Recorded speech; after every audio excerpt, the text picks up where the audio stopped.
S ಏನು ತಮಿಳುನಾಡಿನ ನೂತನ ಸಿಎಂ ಆಗಿರುವಂತಹ ವಿಜಯ್ ಅವರು ಅಲ್ಲಿನ ರೈತರ ಸಾಲವನ್ನ ಮನ್ನಾ ಮಾಡಿದ್ದಾರೆ. ಅದೇ ನಿಟ್ಟಿನಲ್ಲಿ ಈಗ ಕರ್ನಾಟಕದಲ್ಲೂ ಕೂಡ ನೂತನ ಸಿಎಂ ಆಗಿ ಡಿ.ಕೆ. ಶಿವಕುಮಾರ್ ಅವರು ಈಗಾಗಲೇ ಅಧಿಕಾರವನ್ನ ಸ್ವೀಕಾರ ಮಾಡಿ ಈಗಾಗಲೇ ಕಾರ್ಯಚಟುವಟಿಕೆಯನ್ನು ಪ್ರಾರಂಭ ಮಾಡಿದ್ದಾರೆ.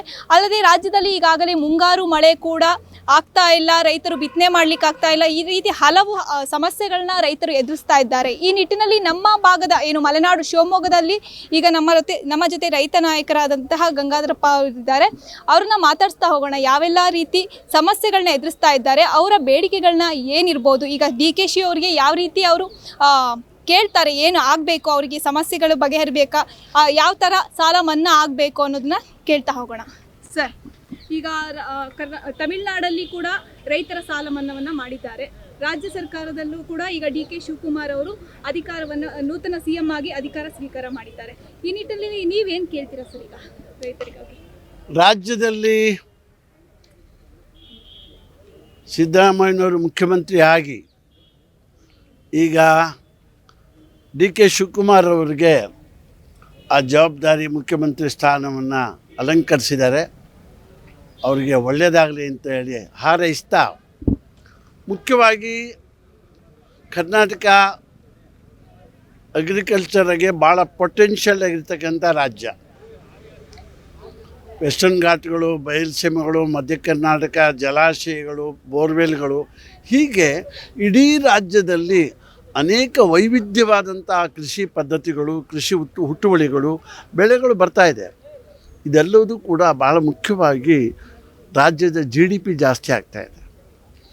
ಇದಕ್ಕೆ ಹಳ್ಳಿಯ ಹೆಣ್ಮಕ್ಕಳು, ಕೃಷಿ ಕಾರ್ಮಿಕರು, ದುಡಿಯುವ ಜನರ ಶ್ರಮ ಇದೆ ಅನ್ನೋದನ್ನು ಮುಖ್ಯಮಂತ್ರಿಗಳು ಮಾನ್ಯ ಡಿ.ಕೆ. ಶಿವಕುಮಾರ್ ಅವರು ಅರ್ಥಕೊಂತಾರೆ ಅಂತ ನಾನು ಭಾವಿಸ್ತೀನಿ.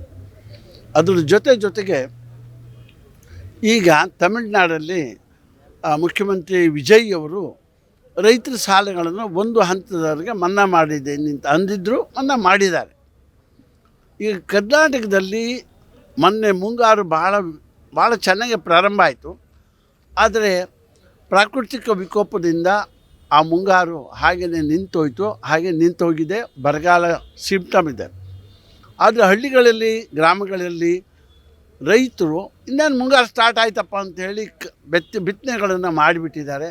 ಅನೇಕ ಗೊಬ್ಬರಗಳನ್ನು ಹಾಕಿ, ಬಂಡವಾಳ ಹಾಕಿ, ಸಾಲ ತಂದು ಬಂಡವಾಳ ಹಾಕಿ ಉತ್ಪಾದನೆ ಮಾಡಬೇಕು ಅಂತ ಮಾಡಿದ್ದಾರೆ.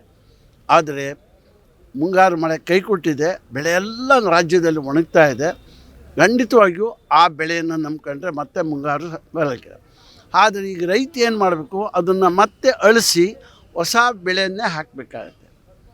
ಸೊ ಈ ಕಾರಣದಿಂದ ರೈತನಿಗೆ ಈಗ ಆಗಲೇ ಹುಟ್ಟುವಳಿಗೆ ಏನು ಬಂಡವಾಳ ಹಾಕಿದ್ದ, ಈ ಬಂಡವಾಳದ ಆರ್ಥಿಕ ಹೊರೆ ರೈತನಿಗೆ ಖಂಡಿತ ಆಗುತ್ತೆ ಮೇಡಮ್. ಅದರಿಂದ ದಯಮಾಡಿ ಹೇಳ್ತೀನಿ, ಮುಖ್ಯಮಂತ್ರಿಗಳು ಈ ಸಂದರ್ಭದಲ್ಲಿ ಟು ಸಪೋರ್ಟ್ ದಿ ಅಗ್ರಿಕಲ್ಚರ್, ಸರ್ಕಾರ ನಾನು ಇದೀನಪ್ಪ, ನೀವು ಹಾಕಿರೋ ಬಂಡವಾಳ ಒಳ್ಳೆ ನಾನು ಮನ್ನಾ ಮಾಡ್ತೀನಿ, ಒಂದು ಕಂತಲ್ಲಿ ಸಾಲಗಳನ್ನು ಮನ್ನಾ ಮಾಡೋಣ, ಈ ಬೆಳೆ ಸಾಲಗಳನ್ನು ಮುಂದೆ ಮತ್ತೆ ಬೆಳೆ ಹಿಡೀರಂತೆ ಅಂತ ಹೇಳಿ ಮಾನ್ಯ ಮುಖ್ಯಮಂತ್ರಿಗಳು ತುಂಬ ಗಂಭೀರವಾಗಿ ತಮ್ಮ ಕ್ಯಾಬಿನೆಟ್ನೆಲ್ಲ ಕರೆದು ಚರ್ಚೆ ಮಾಡಿ ಒಂದು ಸಾರಿ ಕರ್ನಾಟಕದಲ್ಲಿ ಸಾಲ ಮನ್ನಾ ಮಾಡೋದ್ರ ಮೂಲಕ ರೈತರ ನೆರವಿಗೆ ಮುಖ್ಯಮಂತ್ರಿ ಬರಬೇಕು ಅಂತ ನಾನು ವಿನಂತಿಯನ್ನು ಮಾಡ್ತೀನಿ, ಆಗ್ರಹನೂ ಕೂಡ ಮಾಡ್ತೀನಿ. ಎಸ್, ಏನು ರೈತರಿಗೆ ಅಂದರೆ ದುಡಿಯುವಂಥ ವರ್ಗ ಅಂದರೆ ರೈತ ವರ್ಗ ಅಂಥವರಿಗೆ ಈಗ ಮುಂಗಾರು ಕೈ ಕೊಟ್ಟಿರುವ ಹಿನ್ನೆಲೆಯಲ್ಲಿ ಬಹಳಷ್ಟು ನಷ್ಟ ಆಗ್ತಾ ಇದೆ. ಒಂದು ಹಂತದಲ್ಲಿ ಏನು ಸಾಲ ಮನ್ನಾವನ್ನು ಡಿ.ಕೆ. ಶಿವಕುಮಾರ್ ಅವರು ಮಾಡಬೇಕು ಅನ್ನೋದು ರೈತರ ಒತ್ತಾಯವಾಗಿದೆ ಅಂತ ಹೇಳ್ಬೋದು. ಕ್ಯಾಮ್ರಾ ಪರ್ಸನ್ ರಂಜನ್ ಜೊತೆ ಅಶ್ವಿನಿ ನಾಯ್ಕ, ಅಶ್ವವೇಗ ನ್ಯೂಸ್, ಶಿವಮೊಗ್ಗ.